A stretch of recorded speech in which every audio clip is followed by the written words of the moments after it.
Alright, we got a shoehorned in here. Like in these heavy duty motor mounts. Probably overkill. But better be overkill than break. I'll put a gusset back here on it. Hope you can sure weld that solid. And we'll go nowhere in. Using the factory Studabaker 6-cylinder points. The steering cleared pretty good too. And that arm comes up this way, it doesn't go no further back, so that worked out pretty good.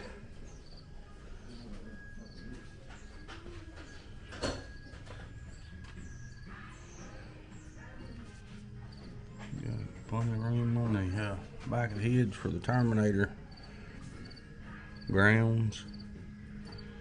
It's not touching right there, the tunnel, it's close. I might hit that up a little bit. I did have to cut that cross member out, the factory one. I'm gonna have to move it on back, but it ain't a big deal. I had a video of putting this motor together, but Glenn sounded like he was gonna swallow the camera.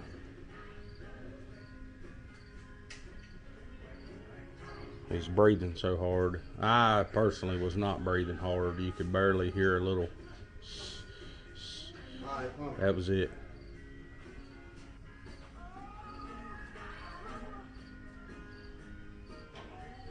Bleeding the brakes on the square body. Old Big Daddy Kyle's up there. He's probably the best bleeder there is around here. I've never seen somebody bleed brakes quite like him. Alright, just letting you know, if you are going to swap one of these Studabakers, which probably aren't, but you can cut that factory cross member out. It's bolted to the frame right there, but the frame isn't going nowhere. It's got body mounts and everything else, but here's what we done. Took that piece we cut and put some ears on it. Just some weld-on tabs, and then bolted it on back to where the transmission is. About ready to get back in. Glenn mounted this turbo drain I had forgot about. That's where we always put them at. There's the motor mounts. They're not going nowhere. And that's about it. We're going to stab it in for the last time and start making a hot side, I reckon. This is what it looks like up underneath the car. Fits pretty good, actually. I'm going to shim that up just a bit to get the angle on the engine right. Alright, best I can come up with is flipping these stock manifolds upside down. If you turn them around and put pasture and, you know, forward facing, they're hitting this. I don't want to cut this out because it's pretty much structure of the whole front end. So I'm just trying to piece together what I'm going to do here. I always like to put the turbo over there to get it away from the steering and the brakes, and there's plenty of room over here. And the inner fenders aren't structural on this car, so it's got a full frame, so I can pretty much cut them however I want, but I'm still wanting it to look decent. I think this is 2 1/4 inch pipe.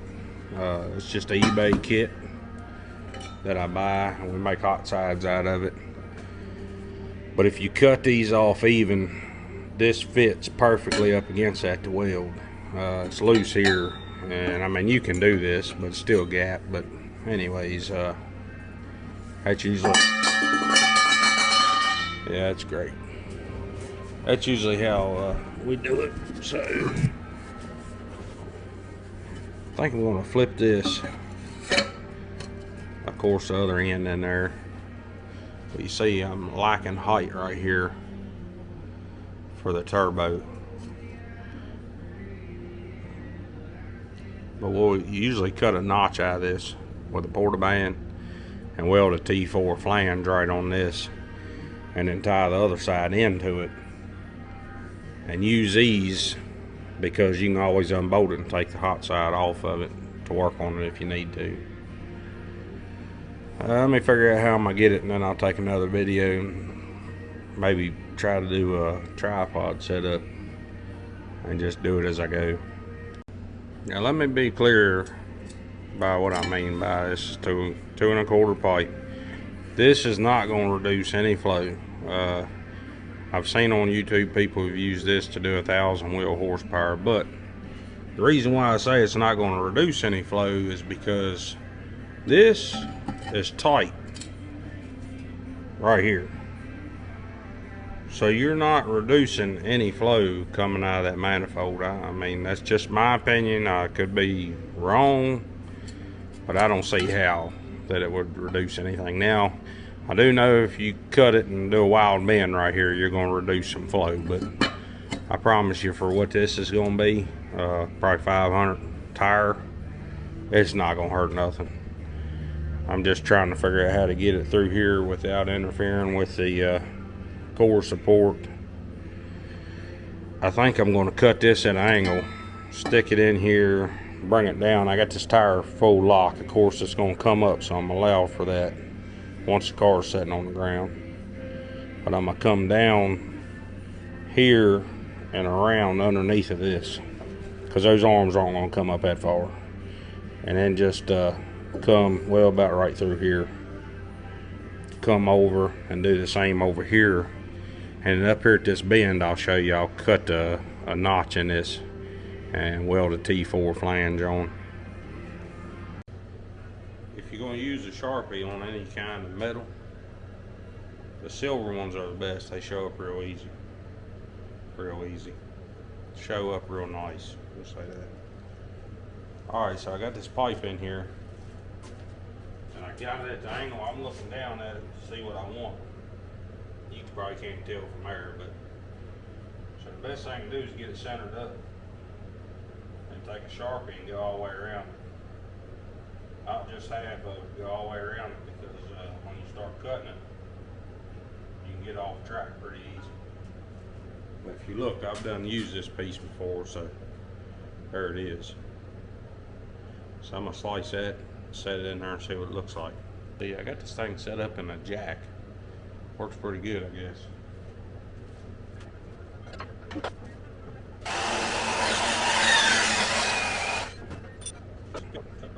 You have to make sure that you can get to these nuts too, because if you weld that like that, you can't take it off, so it's kind of pointless. I'm gonna get the welder set up and kind of tack the first part of this puzzle. All right, we back at it. Yeah, I'm bald.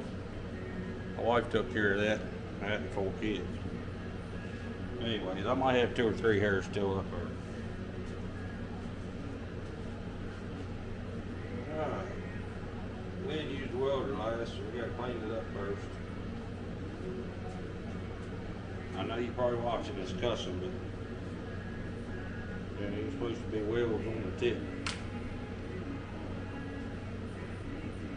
Hey, buddy.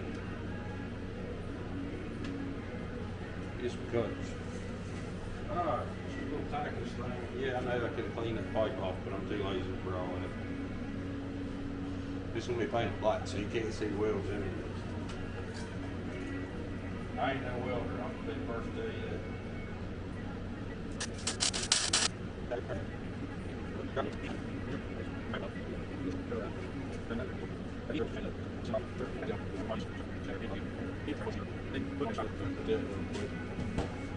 This knee's been giving me a fit here.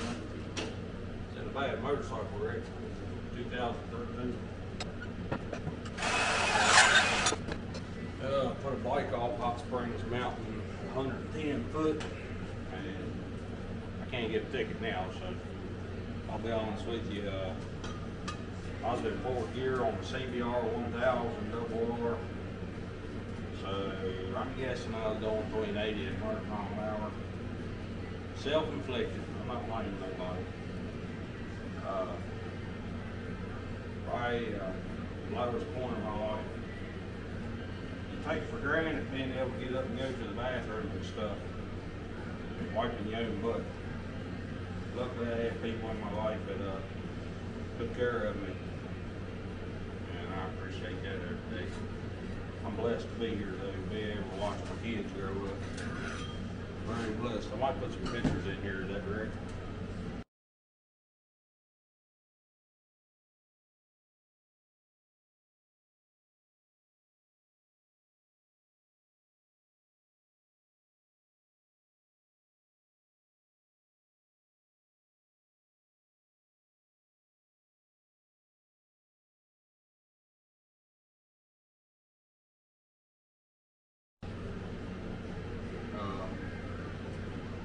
I rode again. You know, I rode even when I was still on crutches. I was back on a bike. Now that I got too old, crippled, and too fat, so I started getting Harleys and fixing them up. But every time I go to sell one, I'd lose my ass on it, so I quit doing that. And last summer, the wife, I asked her, I said, "What do you want, a motor or a bike for the summer? Give it something to do." She said, "A bike." We rode it like 2 times, and I moved it around in the garage, which ain't big enough, and put it in storage, and then I sold it. So ain't no point in having that stuff.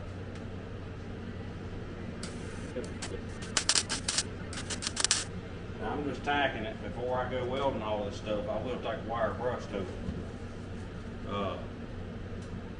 so I can weld it good. It ain't gonna look pretty, but it's gonna be welded solid. I'm just trying to get some tack to see what I want.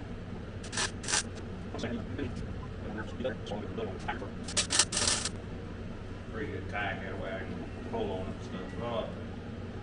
This exhaust is usually not painted black. The last box I bought, this one actually, it's got some kind of black paint on it. I don't know why, but I guess if you're going to clamp it together, it might save you from rusting. See off this one, but it comes with the 4 pieces, 4 foot, 2, I guess you'd call them 180s, 4 90s and 4 45s, I think. These bucks have ate me up down the backyard over here. I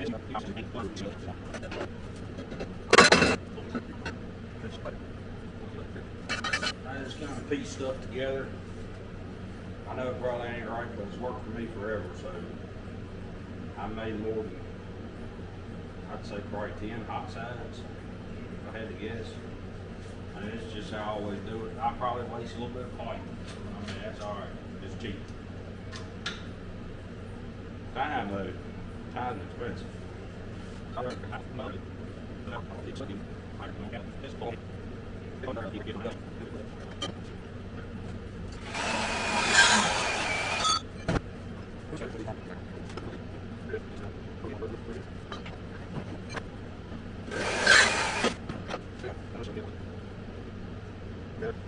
Let's turn the wheel the other way. That way we ain't hitting.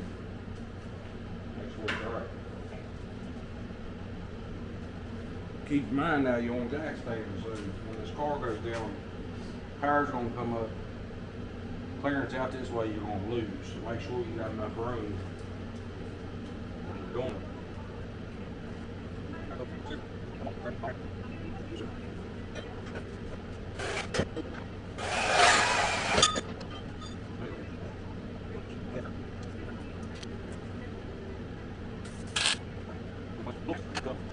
Now the object is to get this, or if you have to take it off, you can unbolt both sides and it'll just slide right off together.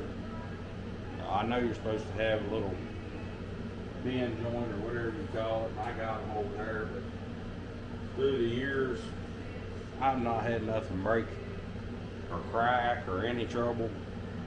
All the cars I've sold to people, I've never had them message me and be like, "Hey, this hot side cracked," or so. I mean, I ain't saying that you don't have to have it, but I haven't run into a situation where I had to, so we're not gonna do it.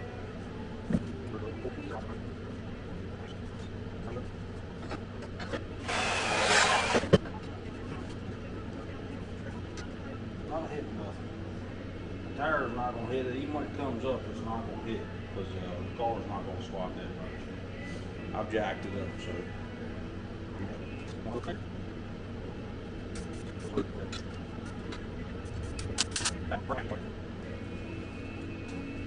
This piece of pipe here's got, I guess you'd call it a female end on it.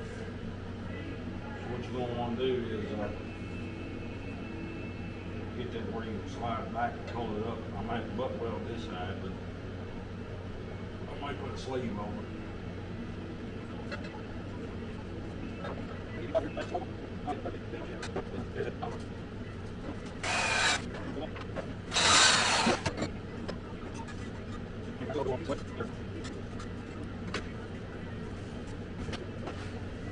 Big rubber mallet here for exhaust and such, so don't put her end up.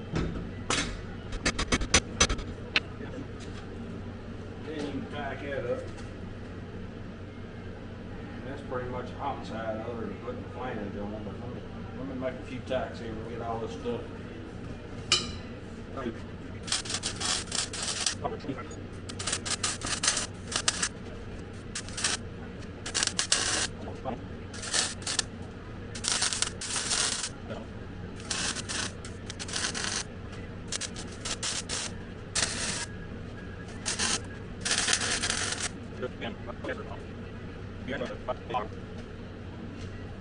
Two things I can tell you about working in a garage.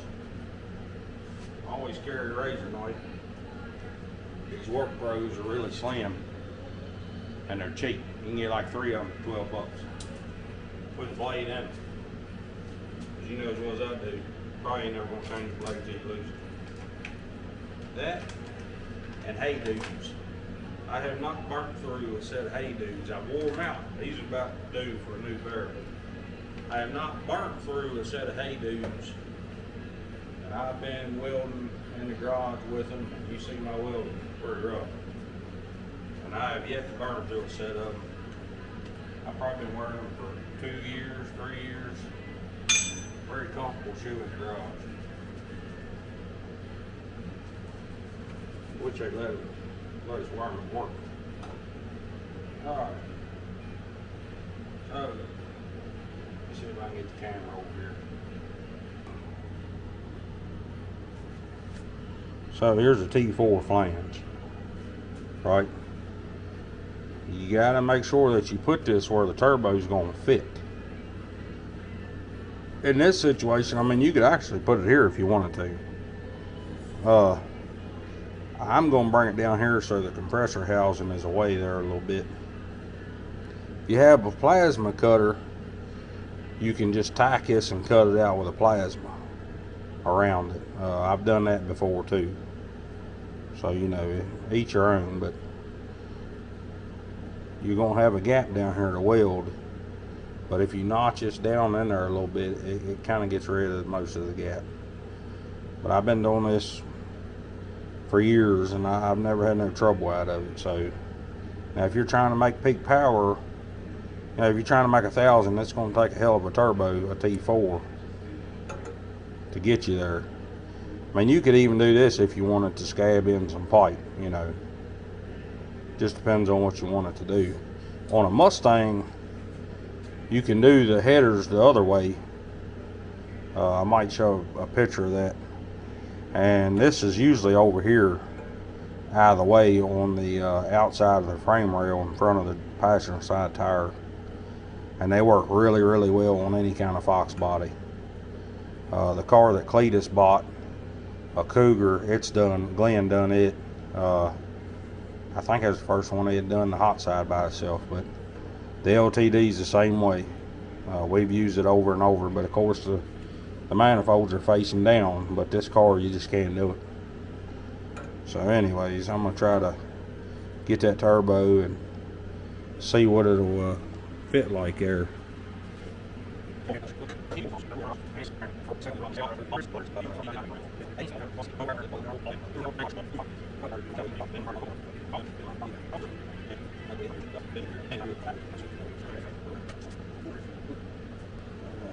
ain't looking good. I end up having to cut that.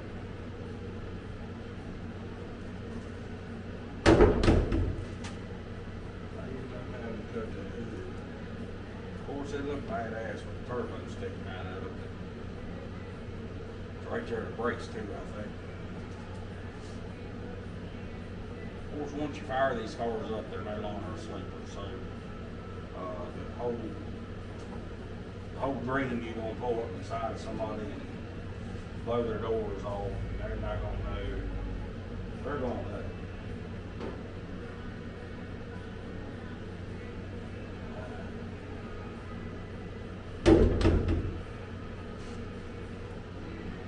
What I have to do is just cut the hood out.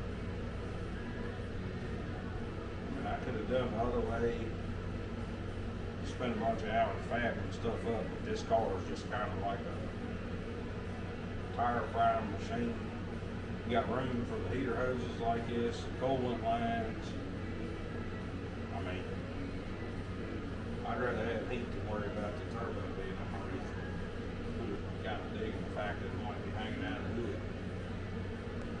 I can clock it, land a little bit like that, and you'll probably see the top part of this turbo. You know me, you know I don't mind cutting the hell out of the hood on one. I think we'll go with it. Like I said, this ain't even been show car. It'll be clean when it's done, cleaned up. And welds won't look so bad. Paint everything, paint the, I always paint the manifolds and all. Main thing is when you put something like this together, make sure you can take it back apart. Because if you can't take it back apart, I mean, you have to cut pipe just to get this thing apart.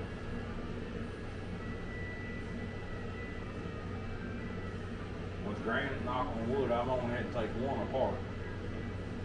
And it lost soul pressure. I still haven't figured out. The only thing I can come up with is I may have pinched the O-ring, but then I second guessed and thought that I tore it when I pulled the O-ring out, the pickup tube on the oil pump. But I didn't have it towed.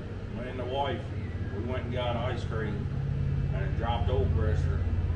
And I drove that sucker home on 0 oil pressure, and she was swallowing. Of course, it burnt the turbo up too. I didn't want to have it towed. That looks bad when your hot rod gets towed in your hometown.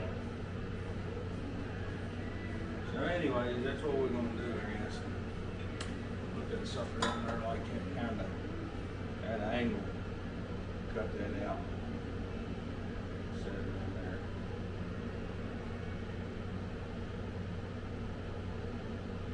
They'll get all the bolts still.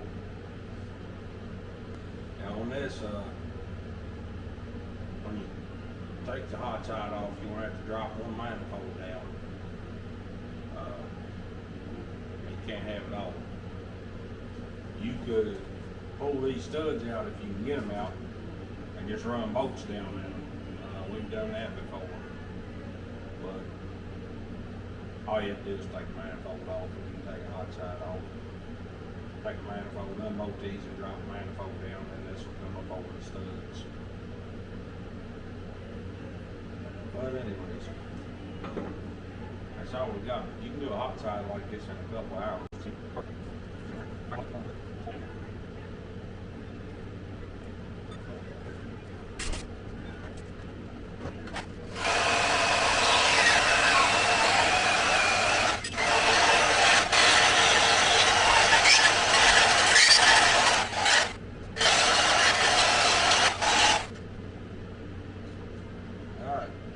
Another tip, get you a hammer. Work these pins down.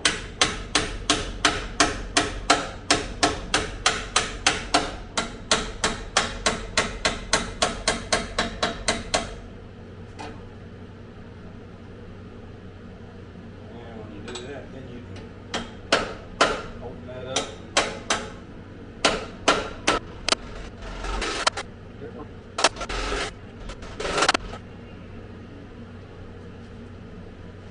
Alright, here's what you got.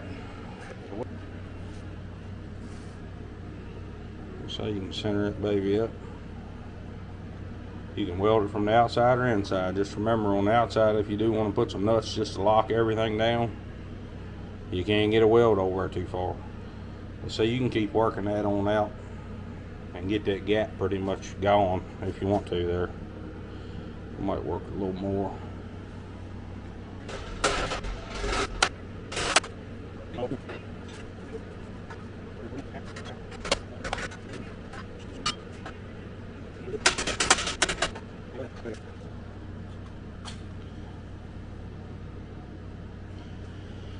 And weld that up, and there's your hot side. You could put a flange over here like a V-band, which I got a whole thing of them over there, so, but I don't want to fool with that. That's all I got, folks.